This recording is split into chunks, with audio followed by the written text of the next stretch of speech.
Hi everyone, this is Jim. Welcome to this postmortem of my Blitz game number 876. I had the white pieces and started off with d4. Opponent went d5. I went c4, the queen's gambit, and he went e6, the queen's gambit declined. So I play the most normal move, knight c3. Just putting extra pressure on the center there. And he played the somewhat rare response, bishop to b4. Although there doesn't seem to be anything especially wrong with it. I can criticize his later play maybe, but not this move. Anyway, I do knight f3, which is a normal response, but it seems like e3. I looked at this a little bit. I considered this move. It just allows the bishop to protect the pawn, and so he's not going to bother taking. That just helps white develop, and you don't have to worry about black grabbing the pawn and trying to hold on to it. And it seems like this is a decent position for white, and white just continues with normal development. I have to say the chess engine, when I looked at it, actually liked queen a4 check and pawn takes as its top choices. Maybe it's not. Those are kind of down the list here. Knight f3 and a3 look like more normal moves. Anyway, still with an edge to white. So that would be a fine way to play as well. But I was just thinking he couldn't really get away with taking that pawn, but he went ahead and took it. And so I went with queen a4 check, trying to get it back immediately. E3 is a reasonable response here as well, trying to round it up with the bishop. But I think all this is okay. It's not like there's any line in which black has an advantage here. It's at best an equal position for black, but at some point he pretty much has to give that pawn back. I went ahead and played a3 here, kicked the bishop, and we're out of the book. Once again, e3 could have been playable, just put more pressure on the pawn with the bishop. But I actually thought I was just going to get the pawn back very simply. But in fact, with queen d5, he gets to hold on to it for a bit. This reaction I played, knight d2, it seems like it's a reasonable move. It's preparing e4 and kicking the queen around as much as it is putting pressure on the pawn. When he plays b5, that's not a big deal, because as you saw, b5 can be undermined with a4. And my queen is fine on c2, so this is all okay for me. Let's see, he went knight g7. The chess engine would actually play rook to b8 here, so that when the b file opens up, if I push forward and the b file opens up, the rook is on a good file. But seems like white is still fine here. Anyway, he went knight g7. I go e4, kicking the queen ran to h5, and I went to a4. And this combination of e4 and a4 were very much approved of by the chess engine. It wanted to play them in some order. It might have played a4 first, but it likes this position quite a lot for white. So I think white is almost winning here, but it's not quite. But it's not like black is a pawn up. In fact, if anything, white is a pawn up.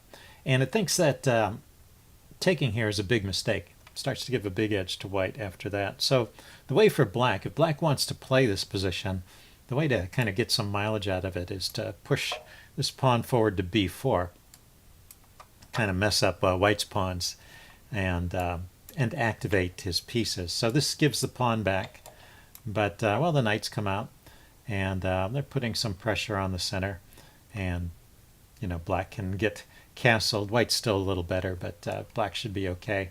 In fact, bishop to what's that? Oh, I play bishop a3. I was going to say he might have bishop a6 here and trade off this bishop. But anyway, this is the line given by the engine, a5 and queen to c3. I guess at that point the engine is getting out of the way of this bishop a6 move. But really, he could have played it earlier when it was defended by the knight. Anyway, it seems like a playable position for black, but with an advantage to white still. Let's see. So I guess it's at this point after he takes that really the advantage swings to be pretty strongly in white's favor, because black has a wrecked king side and he's losing the pawn, so he's just going to be worse for it. He's given up the pawn, so he doesn't have the material edge, and he's in a worse position. So I just took with the bishop here. That seems most natural to me. I just want to show some of these chess engine moves because they're kind of interesting. Rook takes a4, and rook takes c4. That's how the chess engine would play this. And it is true, the rook is at least momentarily safe there. There's still bishop to a6 chasing it away. But anyway, it's kind of an example of the fearlessness of the chess engine. I think bishop takes. It's a much more natural move here. So we both castle. He goes knight to a5, hitting my bishop. And I dropped back. I could have grabbed another pawn at this point. This is fine. And when he takes, take with the queen. Because my rook will be controlling the a6 square, so he won't have this bishop skewer of the queen and the rook, something to watch out for in that configuration. So I could have done that and been another pawn up, but I'm going to get that pawn anyway, so I wasn't in a hurry to do that, and I thought d3 is a decent square for the bishop in any case. Let's see, he went c5, looking to undermine my center, and I went ahead, took at this point. He played knight a to c6. Putting more pressure on the center. I brought my knight back to f3, defending. Here, I actually thought about this move. This was one of the first moves I considered here because, it's just interesting that you have some pressure on this pawn, and this knight would be loose if this knight ever moved. So it seems like it's a bit of a bind on black's position to play a move like that. But on the other hand, this rook has no retreat squares. So to play a move like this in a especially in a blitz game, but even in a slow game, it's a bit risky, because can you really be sure that 5 or 10 moves from now this rook isn't going to get stranded here with the bishop blocking the rook's retreat? But anyway, that's the best move according to the chess engine. Another example of the fearlessness of engines. Okay, knight f3 though is like a more normal move. And let's see, he took back, and he played bishop b7. The engine really prefers bishop to d7, but we come up to another nice tactic here shortly. Right here, I went bishop e3, just developing. Hadn't quite figured out which side I wanted it on, eventually settled on putting it in the center, defending this, and it can still look out at the king side. But right here, I was wondering about this d5 move, but I did not see. He played bishop e7 first. Did not see everything that was involved here. But if we look at kind of a simple line here where Kazadi would just take, and I wasn't sure I would have enough here. The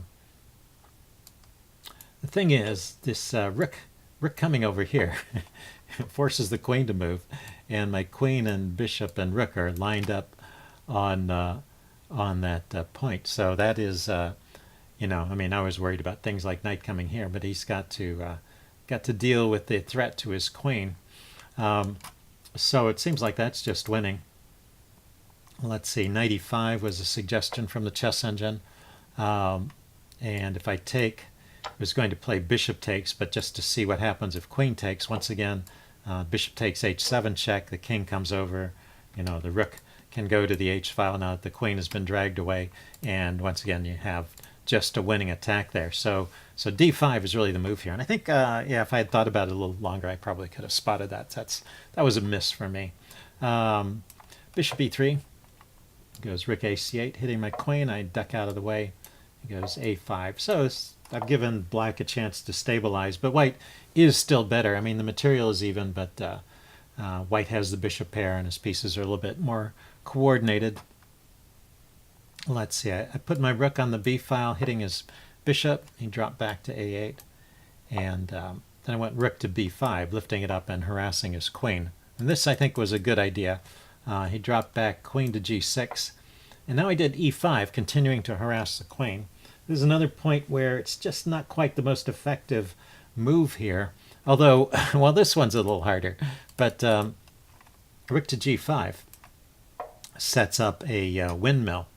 So if the queen goes to f6, then I can push the pawn forward, and the queen has no square then to go to h6.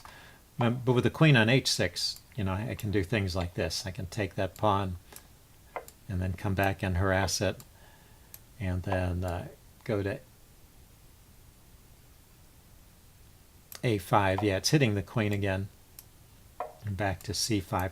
You know, it's funny. The chess engine gives a really strong edge to white in this position. Maybe because black is just so tied down. But as I followed it through, it just kept repeating moves. So I couldn't quite figure out a pattern. It doesn't seem like I'm quite winning the queen here, at least not in a way that I could understand. But maybe it's a combination of the pressure on his pieces on the queen side and the tempo moves against his queen. Some combination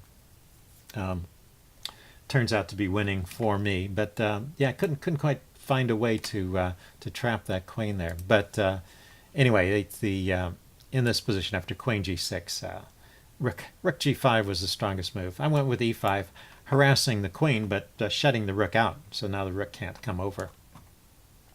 And now if he were to just play a move like queen to h5, yeah, this is again another situation where, and this time the chess engine agrees, there doesn't seem to be any way to trap the queen. And you know, I can play some moves, but it just seems like I'm kicking the queen around without gaining a whole lot here. And it gives only a slight edge, so it seems like well, it gives an edge to white, but it seems like black can play on. Anyway, after knight to f5, he's given me the opportunity to play this fork with knight to h4. So he moves his queen again. He can't, yeah, the knight is pinned. He can't take my knight. So the queen went to h5, and then I can take here and mess up his pawns. And so this gives me a little more edge. I go f4 here. He goes knight to e7. Yeah, I thought he was going to blockade on this square, but he had different ideas. But actually, the best response here was knight b4. This is quite a strong move compared to the other moves anyway. I was thinking I would just grab this pawn. Why not undermine the knight? But if he takes here, this is a bit tricky. If I take back with the queen, his bishop comes here with a tempo, and if I drop my queen down here, his rook comes in and is coordinating on that square. So I have to be a little more careful. I think what's the best move? It might be best to just move the bishop away at this point rather than allowing him to take there. So he didn't challenge me. I might have walked into something like that if he had tried that knight b4 idea. Anyway, pretty interesting way for black to get his pieces into play very quickly. And that wasn't best play for white, but it's kind of an illustration of the dangers you could get into. Anyway, he just dropped back his knight here. And I thought, yeah, that was kind of positionally motivated, trying to control the d4 square. So I went ahead and took the pawn at this point. Couldn't see any way he could stop that. Couldn't see any way I could stop that. He played bishop c6, so I just dropped my rook back, so my back rank is a little more secure. And then he went to e4. So I think that was a mistake. I think if he just occupies that d5 square and asks me, how am I going to make progress? I think that's probably the best approach for him. But anyway, after this trade, he's got this loose pawn here, and I get to push my d-pawn forward, which takes squares away from his pieces. See, he dropped his knight into f5. Maybe that was what he had in mind with this exchange. But I don't think that's enough compensation. And it doesn't seem like the knight can do anything. I mean, a knight and a queen around your king, you always have to be careful. But it doesn't seem like it's getting anywhere very quickly. Let's see. So I went rook to a4. I'm just going to round up that pawn with my rook. He took the bishop. I wasn't concerned about that. It's one less attacking piece over here. Just have to make sure I've covered all of the squares the queen might come in on, and also making sure his pieces are not yet coordinated. Let's see. He played rook to c2, so he can get to the second rank. It's actually a little bit dangerous for me. I have to be careful. It seems like I'm doing okay here. Let's see, did rook f to c8. Okay, in the sense that I'm just completely, I'm still winning, I guess is the way to put it. Let's see, I went queen f3, offering the queen trade, and he declined, I think pretty logically. Went rook a to e1, just going to, oh, e1. Oh yeah, I wanted my rooks to be defending each other. I wasn't quite ready to push that pawn forward. Let's see, went rook 8 to c3, went queen to d1, and he went rook to c1. And so there's a nice response here that I have, and you might want to pause for a moment here and see what the best move for white is. Just takes a little bit of calculation, maybe 2 or 3 moves, not too hard. Okay, pause the video if you want time to think about it. I'm going to give the answer away now. I actually thought about this during the game. I just didn't look deeply enough. But if I take, he takes, and I take, I thought I was losing this rook. But there is a problem here in that he gets mated. So in fact, he can't take my rook. And so this allows me to go 2 pawns up with 2 rooks against a queen, and this should be a pretty easy win for me at this point. So that's the best play here. When I let my queen get chased around, I'm actually in danger of getting into a situation here. Well, he played rook 1 to c2, and I'm back to winning. But this was a chance he had to play on. So it's like this. Rook takes e1, queen takes, and now queen to c8, threatening to drop this rook down here with a nasty skewer against my queen. So queen to the side, so when he drops his rook down, I can block with my rook. Then he can play queen c5 check, a nice tempo move, and we'll see the importance of that in a minute. Then he takes, I take, and he takes here. And now it's just 1 pawn, and with the queens on the board, he has good drawing chances, I guess. He can play this on for quite a while. So anyway, that is best play for black from that position, and would still create some difficulties for me, although it required him to find some precise moves there. He's got to throw in that check, so he gets to round up the pawn, for example. Anyway, he went rook 1 to c2, chasing my queen around. Now I can duck into f1 and everything is protected, and so I'm just winning here. He goes rook d2. Oh yeah, looking at the pawn, I push it forward. He goes rook c2, doubling up on the second rank, but now I can just block.